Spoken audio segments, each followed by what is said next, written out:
Problemas de procesador y memoria RAM, en esta ocasión para la beta de Gears of War E-Day. Y es que como cualquier otro juego hecho en Unreal Engine 5 no pueden faltar los problemas de stutter y compilación de shaders. Por ejemplo, en mi caso utilizando una RTX 4060 y un procesador i5 13400, los cuales están bastante equilibrados para jugar a 1080p, pues a pesar de que se pueden lograr más de 60 FPS por momentos, también constantemente por momentos vamos a encontrarnos con una caída de FPS y stutters, lo cual es bastante extraño porque la primera vez que ustedes abran esta beta del multiplayer les hará una precompilación de shaders, la cual puede tardar bastante. En mi caso, con el procesador que les comentaba, el i5 13400, sí tardó alrededor de unos 10 o 15 minutos. Pero bueno, después de este proceso uno esperaría que el juego funcionara decentemente, sin una compilación constante una vez ya jugando, pero desafortunadamente este título parece que sigue compilando constantemente, por lo tanto el uso del procesador se eleva bastante. Eso sí,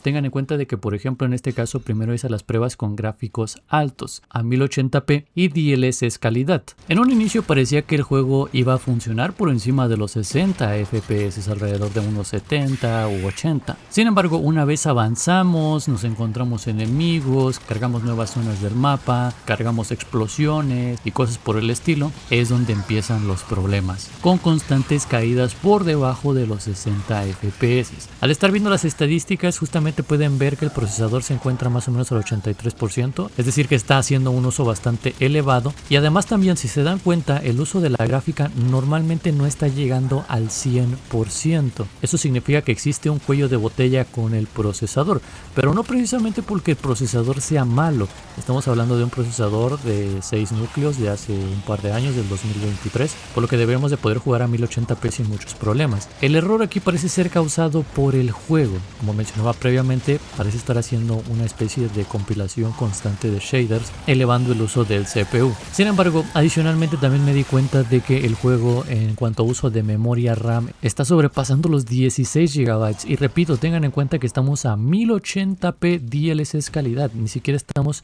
en resoluciones de 4K o 1440p como para decir que sí se ocupa más memoria RAM. Claro, hace un uso excesivo de memoria RAM, pero como tengo 32 no hay ningún problema en este caso. Sin embargo, eso sí, tal vez en ciertas PCs de 16 GB podría causar más problemas. Pero bueno, después de estar probando esta configuración de gráficos altos, pensé que podría ser un problema justamente por la configuración del preset. Y si a lo mejor bajaba la configuración a medios o bajos, podía bajar un poco el uso de CPU. Desafortunadamente no fue así. Después de cambiar los gráficos a medios, el juego sigue haciendo un uso excesivo de CPU e igualmente un uso bastante elevado de memoria RAM. De nuevo, constantemente vemos como la gráfica no se está aprovechando al 100%. Hay momentos en los que tiene caídas constantes al 70, 80, 90. Así que bueno, finalmente hice un test con los gráficos en bajo mediante el benchmark que nos ofrece el juego, donde hay varias explosiones, hay varios enemigos y cosas por el estilo. Y oh sorpresa, de nuevo, desafortunadamente el juego sigue siendo bastante exigente en estos dos aspectos. Así que tristemente esta versión de Gears of War E-Day en su versión beta para PC ha salido mal optimizada,